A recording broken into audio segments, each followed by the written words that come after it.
I'm Joan Bailey, Vice President for Mission and Identity here at the College of New Rochelle.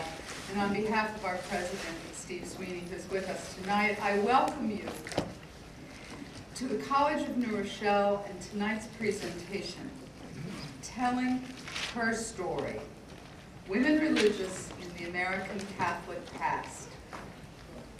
This is the concluding presentation of this year in which the College has been celebrating the 475th anniversary of the founding of the Ursulines, who founded the College of New Rochelle.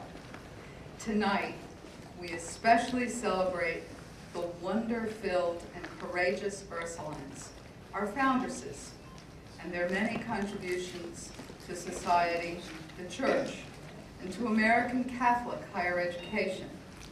I'd like the Ursulines who are with us tonight just to stand for a moment so that we can express to you our gratitude for the great gift that is the College of New Rochelle. Please stand.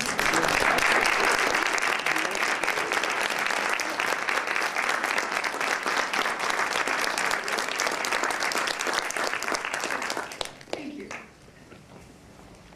Our speaker, Dr. Kathleen Sprose Cummings, is an assistant professor in the Department of American Studies, the associate director of the Cushwa Center for the Study of American Catholicism, and holds concurrent appointments in the Department of Theology and the Department of History, all at the University of Notre Dame.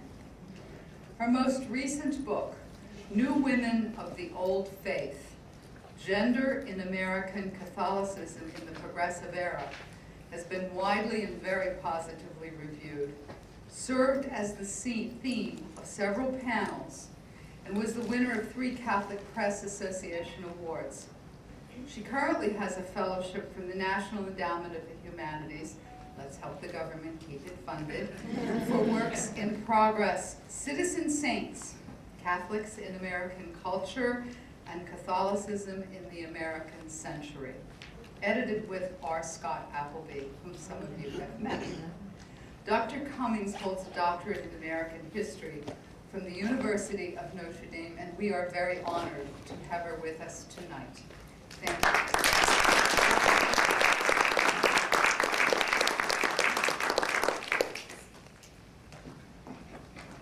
you. Good evening. Good evening. It's a pleasure to be here. Having admired the College of New Rochelle from afar for quite some time, it's wonderful to see it up close, and I'm grateful to Dr. Joan Bailey for the invitation and for organizing this lecture, and to her, to Dr. Sweeney, and to many others for the hospitality that you've shown me here.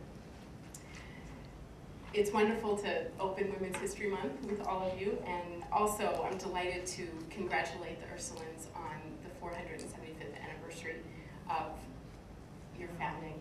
And I can think of no better way to celebrate than to talk about the past, which is one of my favorite things to do. I teach a class at Notre Dame on the history of women in American Catholicism. That's what it's called.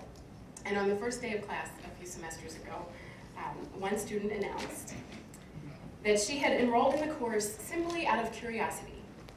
"I'm dying to know," she said, "how a course on women and Catholicism can last any longer than 2 weeks."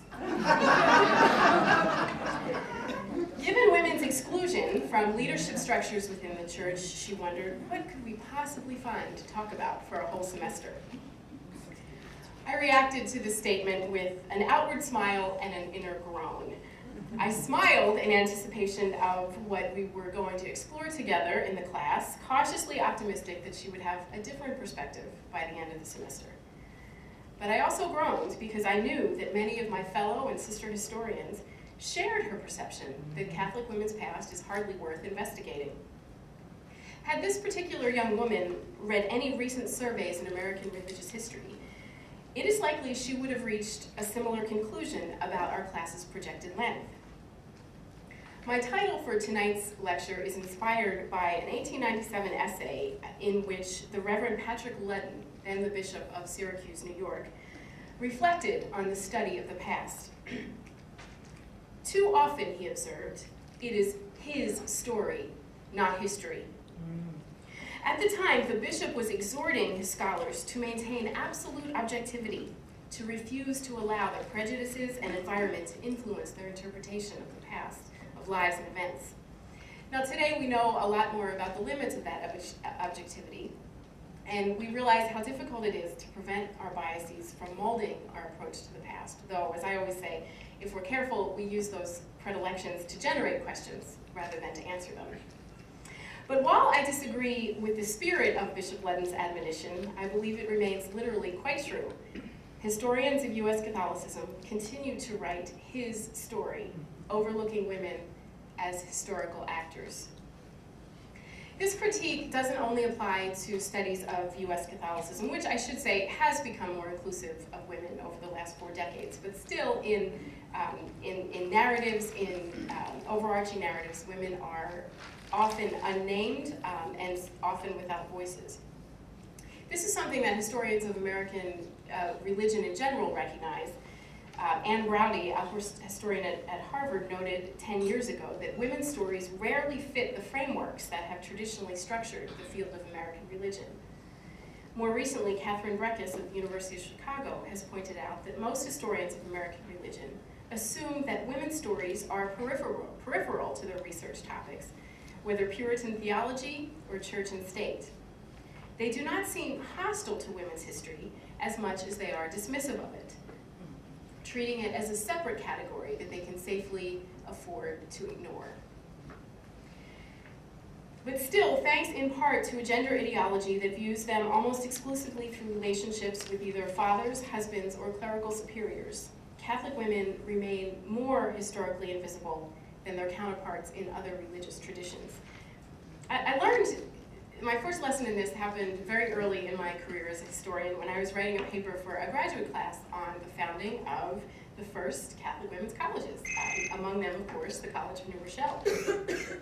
Most of these institutions made very gradual transitions from secondary academies into 4-year colleges, and the founding of the College of New Rochelle followed a fairly typical pattern when Mother Irene Gill opened Ursuline Seminary in 1897. And 7 years later, after securing a college charter, it became the College of St. Angela, later changed to the College of New Rochelle. In my research on this, I found a few skeptical clergy members in New York saying, well, that's kind of a foolish thing to do, but no critics mounted very serious opposition that could have derailed the whole project. But it was a much different story in Washington, D.C., where the Sisters of Notre Dame de New York announced their plan in 1897, the same year that Mother Irene opened Ursuline Seminary, announced their plan to build a 4-year Catholic women's college, which would be unique in that it did not evolve from a pre-existing academy. The founding of Trinity College turned out to be far more prolonged and controversial than any of its counterparts among the early Catholic women's colleges. Sister Julia McGroarty, provincial superior of the Sisters of Notre Dame, set out to make the college the best possible, insisting against considerable opposition that a 4-year college was necessary so that Catholic women would be able to, as she put it, to enlarge their lives to suit the times.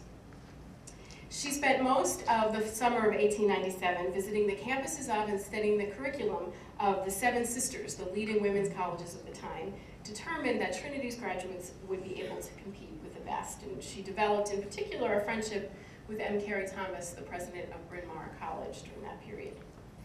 Nevertheless, Sister Julia's travels to non-Catholic institutions stirred up a great deal of criticism, as did the sisters' purchase of a parcel of land for Trinity just 1/3 of a mile away from Catholic University, which raised fears about, well, who knows what. More ominously, though, the project became entangled with the Americanist controversy that was raging at Catholic University, and the Vatican even banned the sisters from working on Trinity for a period of over 6 months while they investigated the sisters' alleged and unfounded alliance with the Americanists.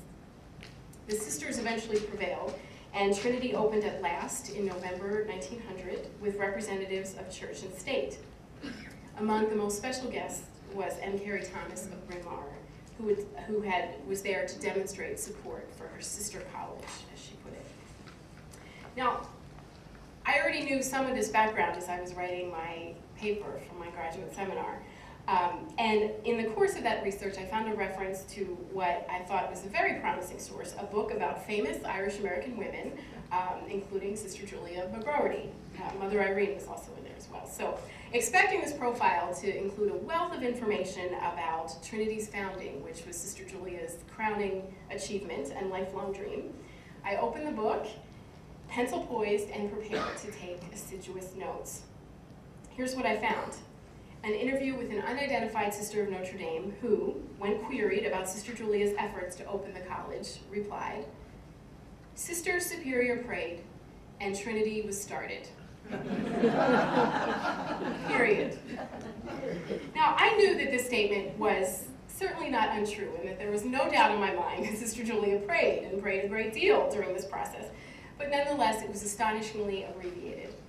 And it was only later, when I visited the Trinity College archives, that I began to understand her reticence. I discovered a letter that Sister Julia herself had written to her community shortly after Trinity opened.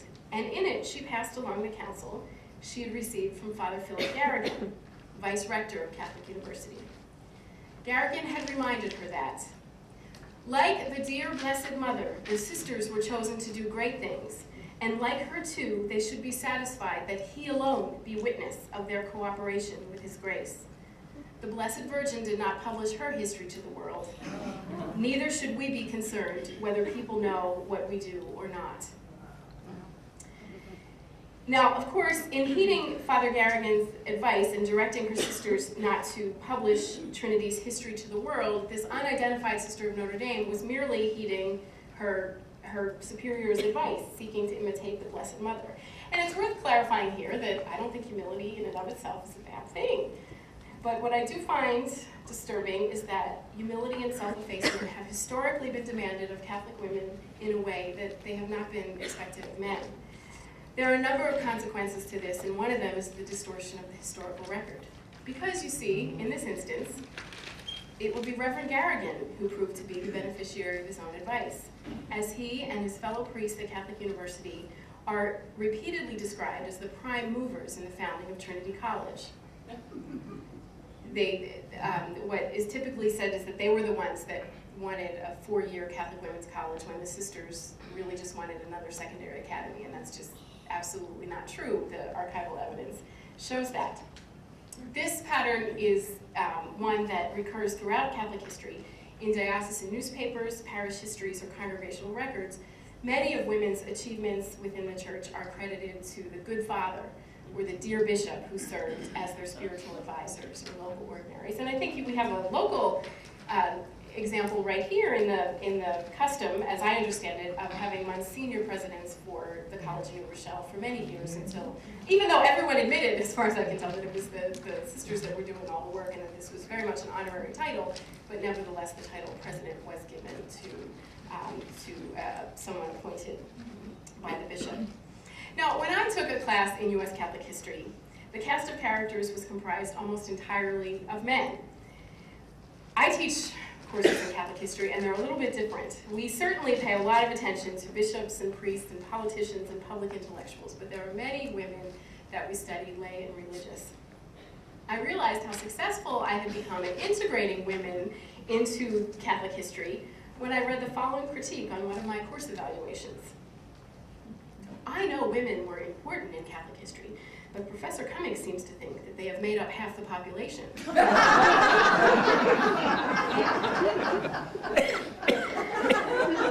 I'm happy to say that this disgruntled customer, and I know exactly who it was, I didn't even have to do a handwriting analysis to figure it out. Most of my students actually report that they enjoy this different perspective, that they never knew what the story was. The student that I started with, the student who made her comment about the course going to last 2 weeks, was actually one of my most gratifying success stories in this respect. The semester in which she was enrolled happened to coincide with the canonization of Mother Theodore Guerin, founder of the Sisters of Providence of St. Mary of the Woods in Terre Haute, Indiana. Guerin was born in France in 1798, joined the Sisters of Providence, and with some trepidation led a band of 6 sisters in a dense Indiana forest in 1840. Guerin was only the 6th saint from the United States and the first from Indiana, and I capitalized on the canonization of a Hoosier in a variety of ways. We used the opportunity to explore some local history. In Garin's day, Notre Dame and Terre Haute were both in the Diocese of Vincennes, which included all of Indiana and most of Illinois. Garin arrived in Vincennes 2 years before Reverend Edward Sorin founded Notre Dame, and the two French missionaries were correspondents and collaborators. Garin even gave Father Sorin 2 oxen and a cart when he began his mission in the northern reaches of the diocese, and I really like to point this out because unlike here at the College of New Rochelle, there aren't, women's contribution is not always recognized and visibly manifested among the students or the administration. In any case, Garin's presence was not always a boon to Sorin, as she indirectly complicated his plans to open a novitiate for the Sisters of Holy Cross on campus. The Bishop of Vincennes refused him permission to do so on the grounds that the Sisters of Providence already had an academy in the diocese. Sorin and the sisters were characteristically undaunted by this obstacle. They purchased land 6 miles north in Bertrand, Michigan, conveniently situated in the Diocese of Detroit, and moved St. Mary's Academy to its present location when the Episcopal climate proved more amenable. But Mother Garin had much bigger problems with the Bishop of Vincennes. He insisted that he was entitled to complete control over the Sisters of Providence, and his repeated challenges to Garin's authority over community matters culminated in 1847 when he locked her in his house until she acceded to his demands. A day later, he removed her as superior, released her from her religious vows, and threatened her and any sisters who followed her with excommunication. Garin resolved to start over again in the Diocese of Detroit, where she was assured of a warm welcome. But in what was surely providential timing, word arrived from Rome that the bishop had been replaced, and the Sisters of Providence stayed. Garin's path to official sainthood is really a classic story that you find in terms of gender in the church. Canonization has vindicated any number of unruly women, the most recent being Mother Mary MacKillop of Australia. I was there at her canonization last October, and I just took a pleasure in, amid all the, it was a wonderful ceremony, but surprisingly, it was never brought up that she had been actually excommunicated for insubordination during her lifetime. But again, this is not an uncommon theme. Now, for my more traditional students, hearing the story of Mother Theodore Garin, hearing about how she had been excommunicated, this challenged their understanding of what it means to be a good Catholic woman. And people who would have never, thought of themselves as feminist in any way, suddenly became much more attuned to gender-based oppression in the church and elsewhere. Meanwhile, my gender studies majors, many of whom had doubted that the Catholic past offered them anything worth learning, interpreted Garin's resourcefulness and faithfulness as evidence that women have always found sources of power within a patriarchal institution. And so I'm happy to report that the student who made the 2 weeks comment was still showing up at the end of the dropout period, and in fact was singing an entirely different tune by the end of the semester, thanks in part to learning about the history of women religious in America. The past had given her a new purchase on her own future as a woman of faith. I have lots of these kinds of stories, and I think that they suggest that we may have a spiritual as well as an academic stake in writing a more inclusive version of history. This is not a subject that I want to explore at any length here tonight, but I mention it because I think it raises vital questions for those of us who teach at places like Notre Dame and the College of New Rochelle. But my primary task is a scholarly one, to sketch out a narrative for our nation's religious past that makes more room for female subjects. Now, this is actually not as difficult to do for Catholic sisters as it is for other underrepresented groups of women. The sources and evidence are there, and in most cases, open to researchers and very well organized.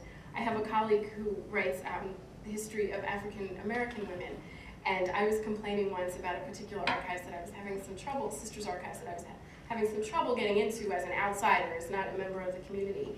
And my friend took me to task for that, and she said, "You know how many sources I found in the back of someone's grandmother's closet? You know, you should rejoice that you have places that you can go." And so I think that's really true, that the sources are there and readily available. And so in that respect, Catholic women as an underrepresented group have an advantage. But of course, you don't have to spend years in convent archives to see and appreciate the impact that women religious have had on our nation's past. Take, for example, a relatively small subset of American Catholic sisters, canonized saints. Novelist Flannery O'Connor, in response to a question as to why she belonged to a sexist institution, had once retorted that the church would just as soon canonize a woman as a man. Now, in terms of the entire canon of the saints, Miss O'Connor was off the mark, as only 1/4 of them are women. But when it comes to American saints, her comment actually understated matters. Guerin, as I mentioned, was the 6th person whose primary ministry was done in the United States to become a saint. Of the first 5, 4 were women religious. And the biographies of all of them provide a gateway to understand how integral Catholic sisters have been to the history of our church and our nation.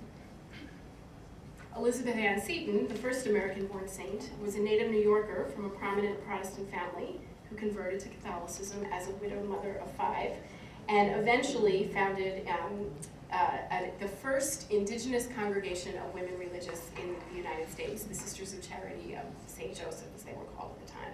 Now, I know you all know the Ursulines were the first in 1727 here, but Seton's congregation is distinguished for being the first indigenous to the United States. Within 5 years of founding the community, Seton had sent Sisters of Charity to Philadelphia and New York City, where they conducted free schools, orphan asylums, and academies. They also became pioneers in healthcare. They had already acquired prodigious nursing skills as a matter of course, both in tending to the medical needs of their own students and in the emergency care they provided to the public during the recurring epidemics of cholera and yellow fever that struck the port cities where they worked. When doctors at the University of Maryland opened the country's first voluntary hospital in 1823, 5 Sisters of Charity agreed to manage and staff the institution. Elizabeth Ann Seton had died 2 years before, but the congregation she established would continue to grow.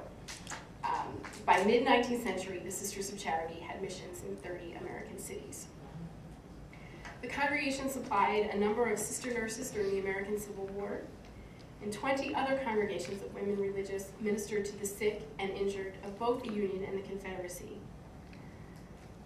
Over 600 American sisters were commissioned by the United States Army, and President Abraham Lincoln noted that of all the forms of charity and benevolence seen in the crowded wards of the hospitals, those of the Catholic sisters were the most efficient. As they won the respect of military leaders in the medical corps, sisters began to provide training schools for their own nurses and eventually schools for non-religious women. And this is a theme I've seen in my research time and time again of sisters nursing during emergencies, during a war or during an epidemic, and how their lack of regard for whether their patients were Catholic or non-Catholic helped to dispel a lot of the anti-Catholicism. I think sisters are instrumental in telling that story.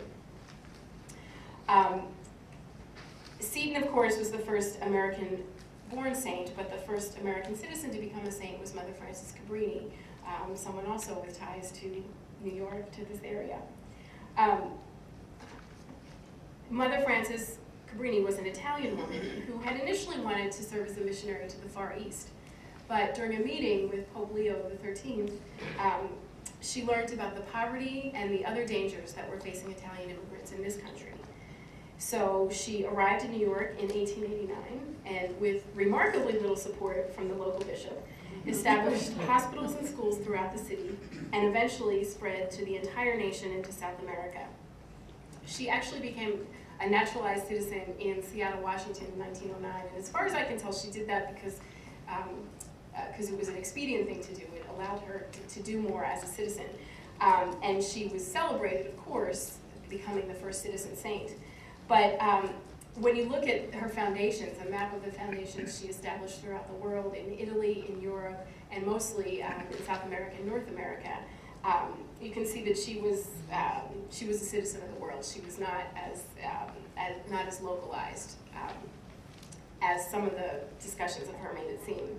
I think of her often in comparison to Mother Teresa, whose cause, of course, is also being considered for canonization now. And there are a lot of comments about how Mother Teresa was a global, not a local saint. But I think that that was so true also of Cabrini and many other missionary women who, of course, when travel was a lot harder. In her Visitio, which is the official document that's submitted for canonization, it has a map of the number of miles she traveled on horseback, and it's just mind-boggling, particularly when you consider that she was, like Mother Teresa, a very small woman and very frail most of her life.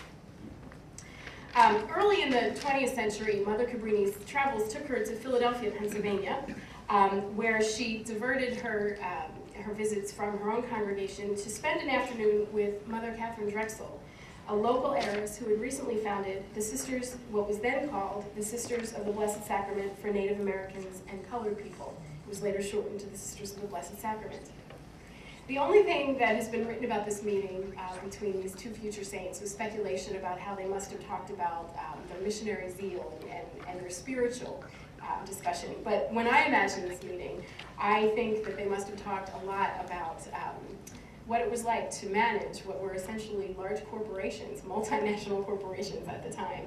I do know for sure that Mother Cabrini offered Catherine Drexel advice on a particular matter that she was having some trouble with Rome.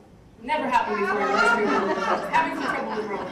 And Mother Cabrini, as an Italian-born woman who knew a lot of the people in charge there, was able to give her some very helpful advice. And everything turned out okay in that instance. Now, like Mother Cabrini, Catherine Drexel had also been inspired to her ministry by an audience with Pope Leo XIII.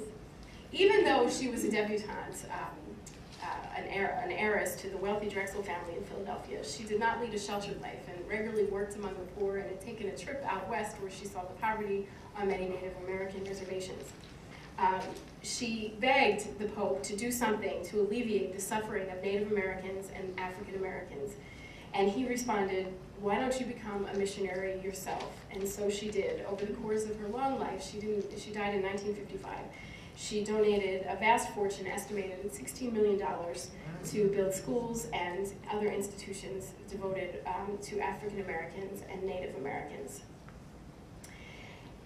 In 1968, a prominent civil rights leader in Philadelphia said this of her: "It does not require the profound imagination of the prophet to believe firmly that had the conscience of the great Protestant establishment of wealth and church been as shaken about the condition of African Americans after the Civil War and the decades of the last half of the 19th century, the bitter conflicts of the last century between the races, more particularly the explosive events during the last decade, would never have taken place." I think there's a lot of evidence to show that Mother Drexel was not just doing more than most American Catholics for these underserved populations, but doing more than most Americans were at that time.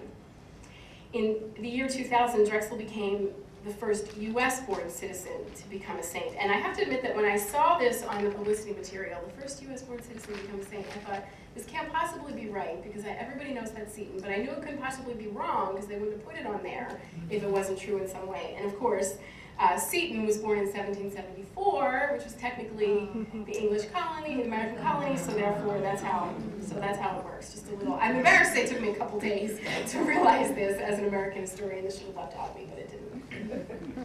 Rounding out the list of American sister saints is Philippine Rose Duchesne, a member of the Society of the Sacred Heart. Canonized in 1988, Duchesne is not well-known American Catholics, with the exception of graduates of Sacred Heart's institutions. And yet, historically, she's extremely important. A native of France, she served as a missionary in Missouri and Kansas between 1818 and 1852, and was the American founders of a congregation that educated countless Catholic women.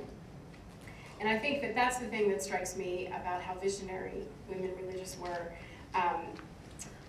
Mother Irene Gill, in writing about why she wanted to found Ursuline, talked about developing women of culture, of efficiency and power. Sister Julia, enlarging our lives to suit the times. What's striking about this is that these women were not challenging overtly the status quo, but they were talking about the need for Catholic women to have the tools to embrace modernity and to fully participate in American life. I recently discovered a great bookend to the story of Trinity's founding. In October 2008, Jane Damon McAuliffe, a graduate of Trinity, was inaugurated as the new president of Bryn Mawr College. The current president of Trinity, a laywoman named Patricia McGuire, was asked to speak at that inauguration ceremony, and she talked about how history had come full circle in a century. She spoke of Sister Julia's visit to Bryn Mawr while she was planning Trinity, and then M. Carey Thomas's return visit when Trinity opened. And she posited that in advising and befriending Sister Julia, Thomas could little have imagined the investment she was making in Bryn Mawr's future.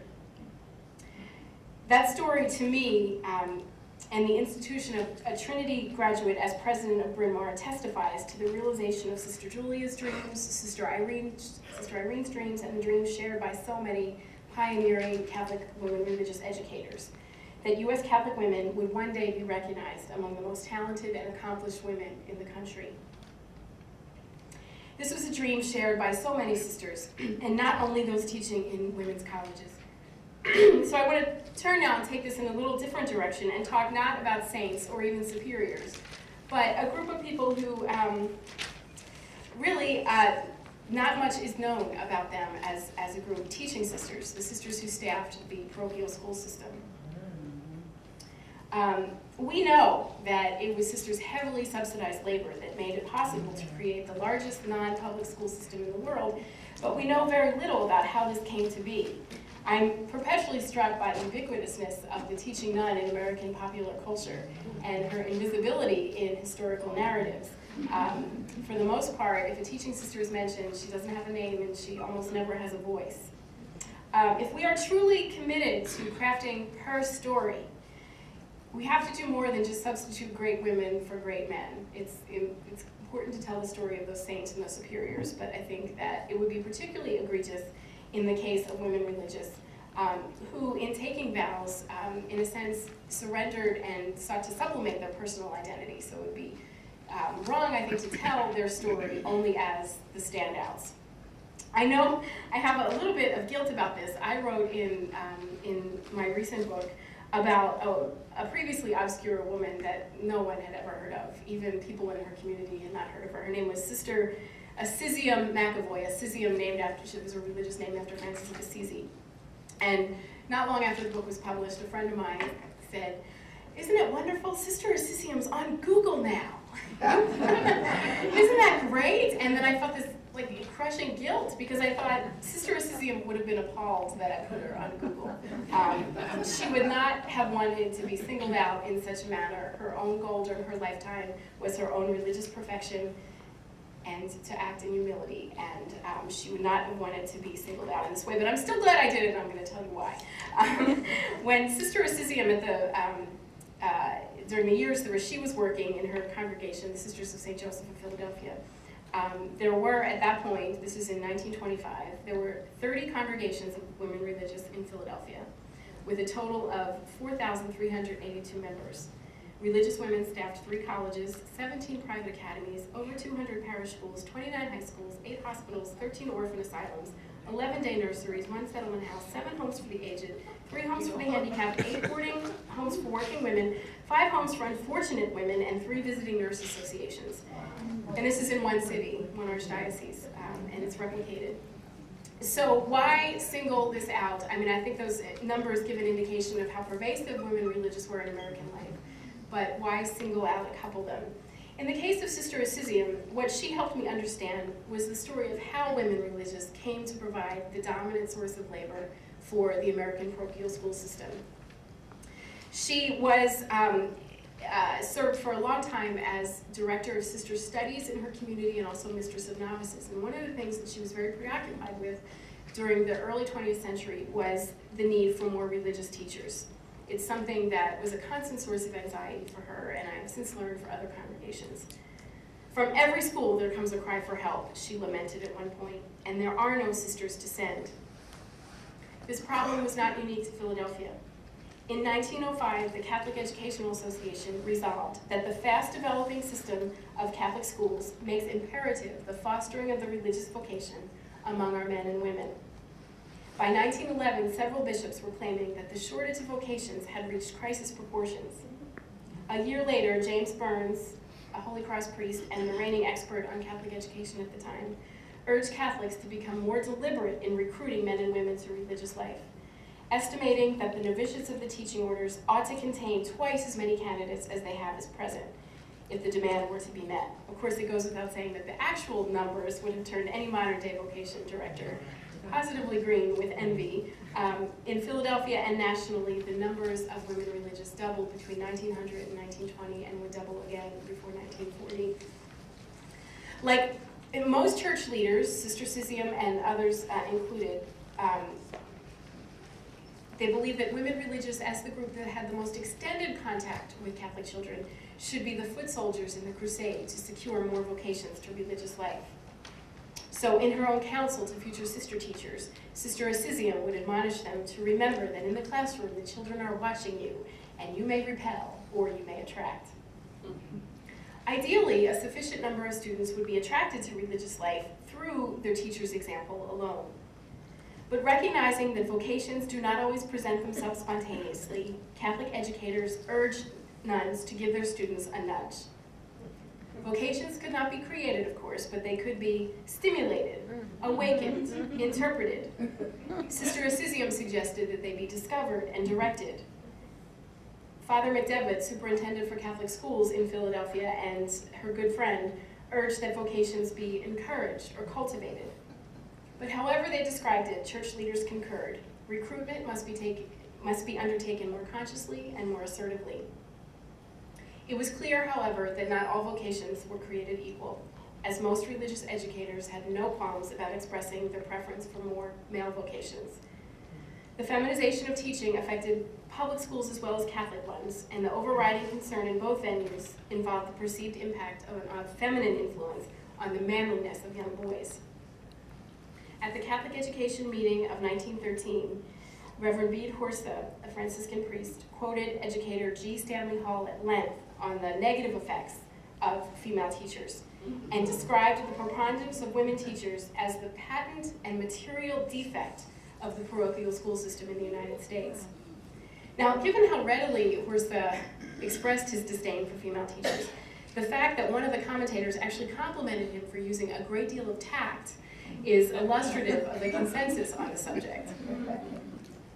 Church leaders would continue to identify teaching brothers as the most pressing want of the church in America. But nevertheless, the gap between teaching sisters and teaching brothers continued to widen in favor of the former.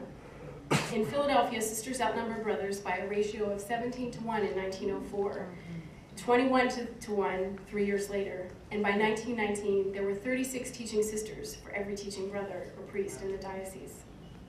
This imbalance did not go examined. Some teaching brothers suspected that when it came to nourishing vocations, sisters focused only on their female students and ignored their male ones. Others speculated that Catholic boys' aspirations for ordination to the priesthood diminished the attractiveness of brotherhoods, whereas girls who entered the convent would, quote, reach the limit of their ambition. Boys with a vocation could always choose to become priests. Though lay male teachers would have presented a satisfying substitute for teaching brothers, most recognized that the salary paid by parochial schools would be insufficient to support a family. In 1912, James Burns, the Holy Cross priest, conceded that the few remaining male teachers in both public and parochial schools will be replaced in time by teachers of the other sex. For good measure, he noted that in neither case was this movement foreseen or desired. But Burns was heartened by nuns' affordability, cheerfully noting that the salary of sisters teaching in parochial schools rarely rise above $250 per year. More commonly, it is $100 to $150 per year, whereas teaching brothers, on average, earn twice to 3 times as much. What I found striking in going through some of this recruitment material is how many Catholics positively gloried in sisters' lack of material compensation. So it wasn't said apologetically. The word pittance was used in description of their stipends as a boast.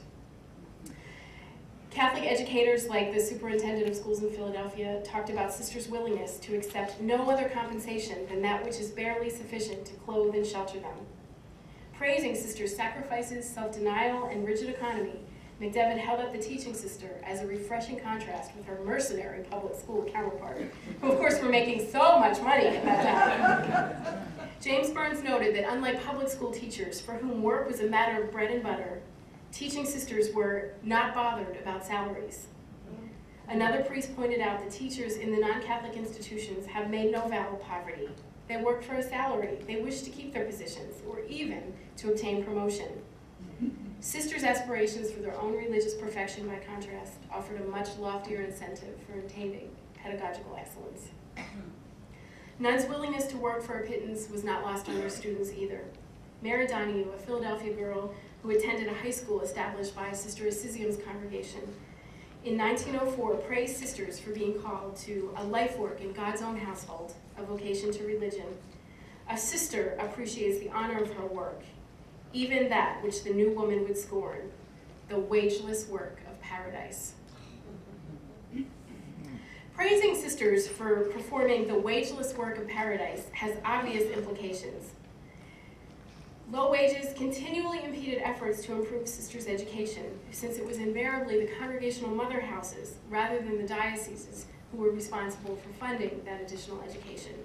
Bishops were often very supportive of sisters' education in the abstract, but rarely provided funding for it. Sisters' supposed lack of money severely compromised, to say the least, their ability to negotiate wages. I know Sister Assisium's community in 1912 wrote a letter to all pastors asking that the stipend, you couldn't call it a salary, the stipend for each teaching sister be increased from $50 per year to $100 a year. And many pastors refused, one of whom on the grounds that it would not be fair to him to pay a tax to the mother house. Now, of course, we see the long-term consequences of this today, when so many women's religious congregations are in dire financial straits. But again, that's a subject that is not neither here nor there. It's here, but I'm more concerned about what it does to history. And I think that looking and analyzing this concept of women's willingness, a group of women and their wageless work for paradise, I think the implications of that reverberate beyond U.S. Catholic history. I think it provides a model for evaluating the scope and significance of unpaid or underpaid labor, the kind of labor most often, not always, but most often performed by women, and the kind of labor that has historically created and sustained the vast majority of American religious institutions. So I think that there's a lot to be learned from a way to evaluate this.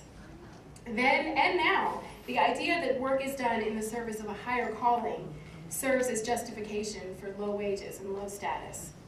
And I think by telling her story in this way, we help to make something visible that has previously been invisible, something that's been assumed but never really thought about. And I think, again, this goes beyond American Catholic sisters and applies to women and in other religious traditions.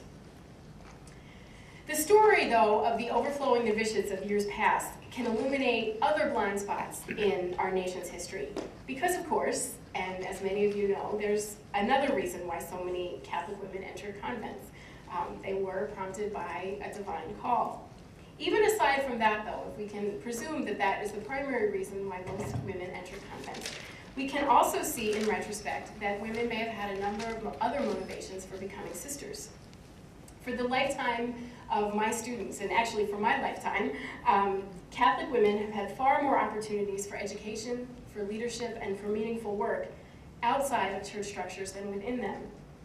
But from the mid-19th century through the mid-20th, exactly the opposite was true. For thousands of Catholic women, many from immigrant backgrounds, religious life offered an appealing alternative to marriage, a state of life that too often ended in death, desertion, or poverty.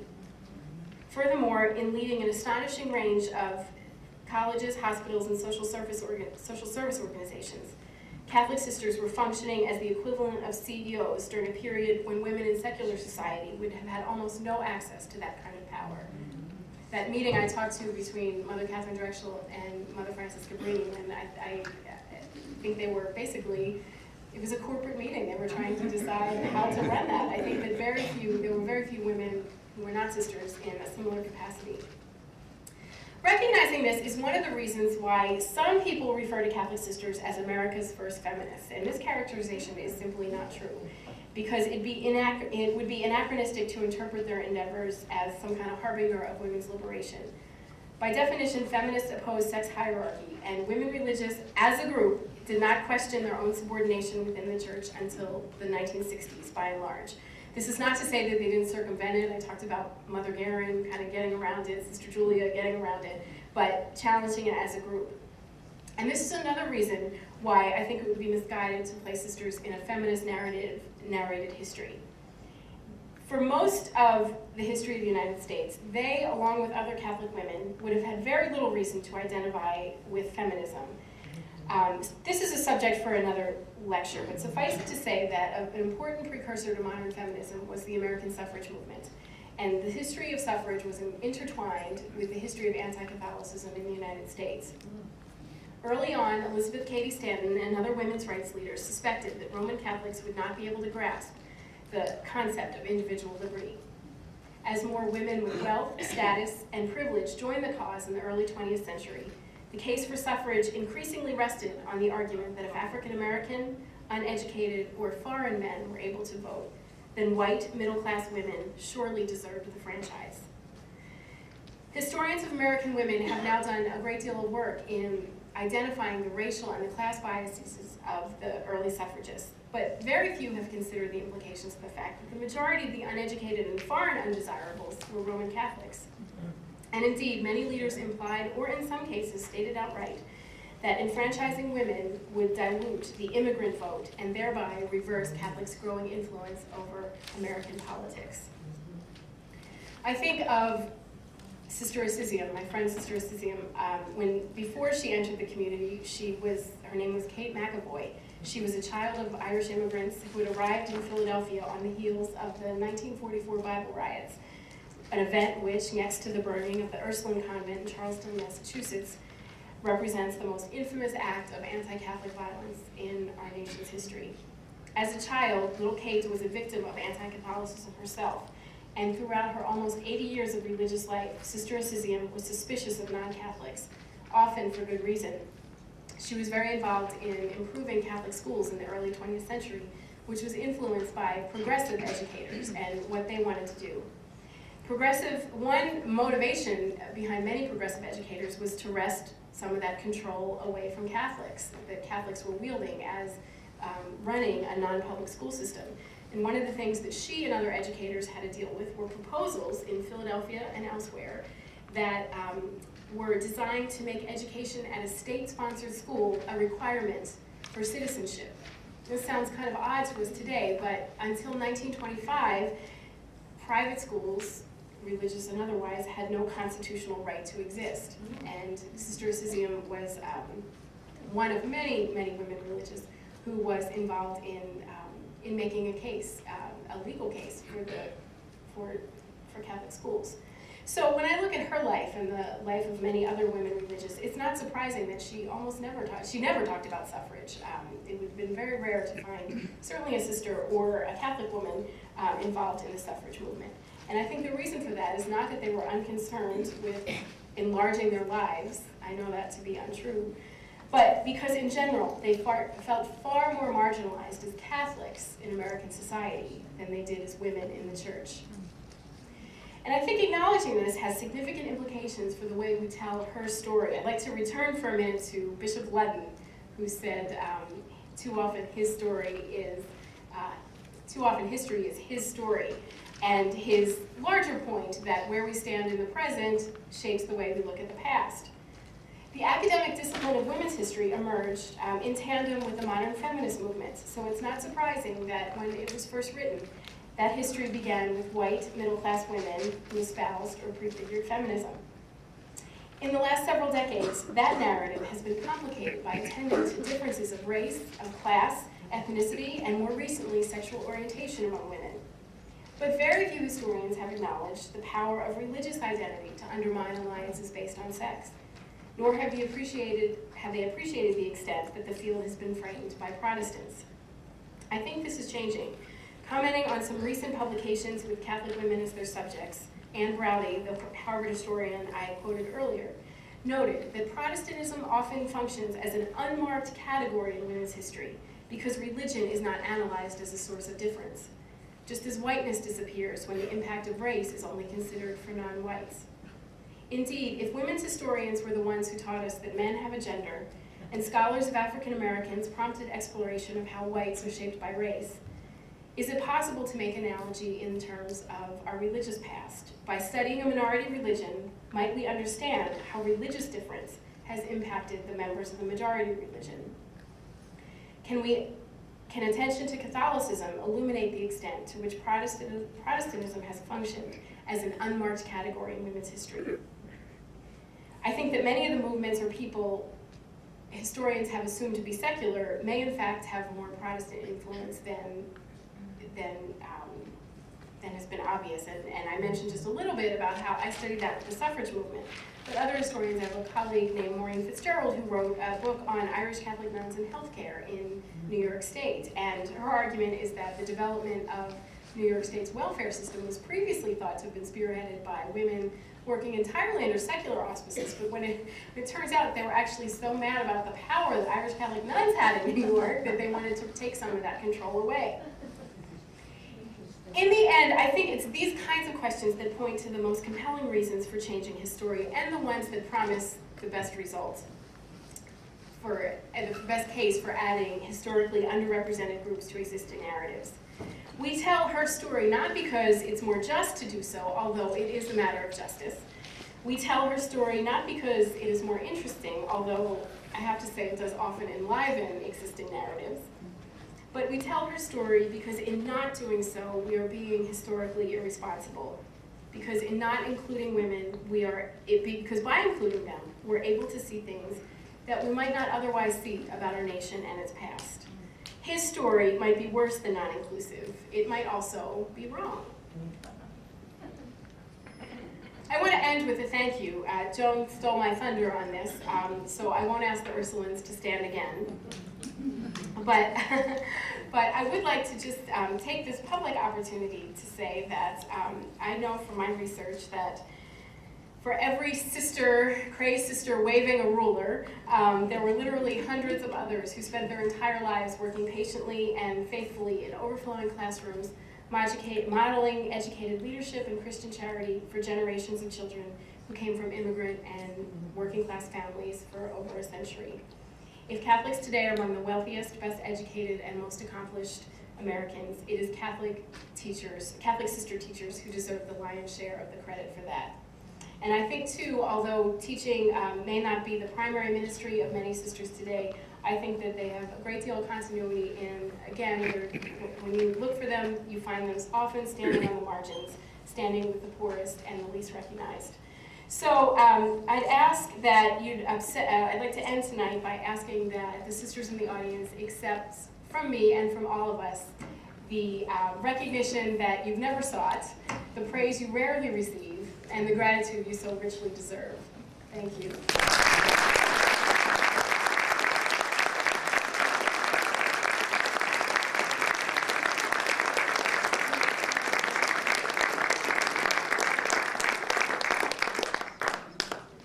Thank you very much, Dr.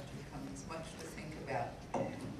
She has agreed to take questions, if any of you have questions. Could you repeat the name of the book that you've written on the progressive period? Oh, sure. Always happy to read. My book is called New Women of the Old Faith, Gender and American Catholicism in the Progressive Era. And about half of the subjects are women religious and half are lay women. So I have a chapter on the founding of Trinity College and then another on Catholic sister teachers. And I use Sister Assisium as just one of many. She's just the person who starts the chapter. So it's in paperback now even. So. Has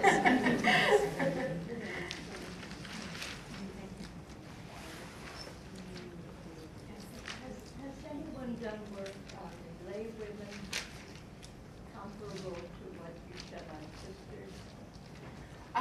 Well, like I said, about half my subjects are lay women, and it is a little more difficult because of the sources.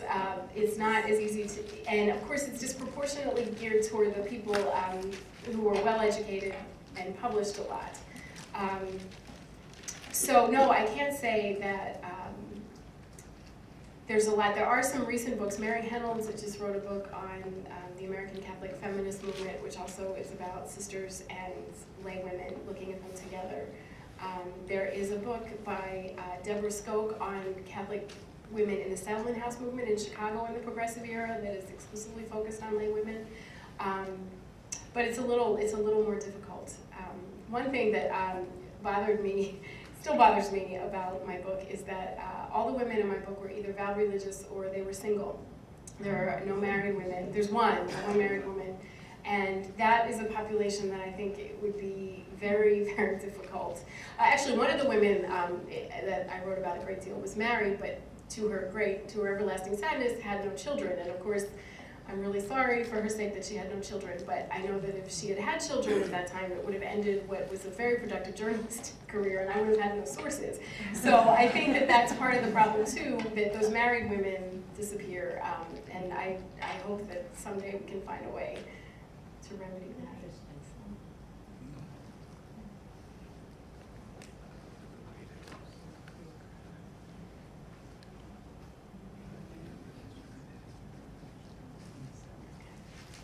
I want to thank everyone for coming and invite you to join us for a reception in the Moody Center Lounge, which is out this door and to the right. And I'd like to thank Dr. Cummings for being with us tonight.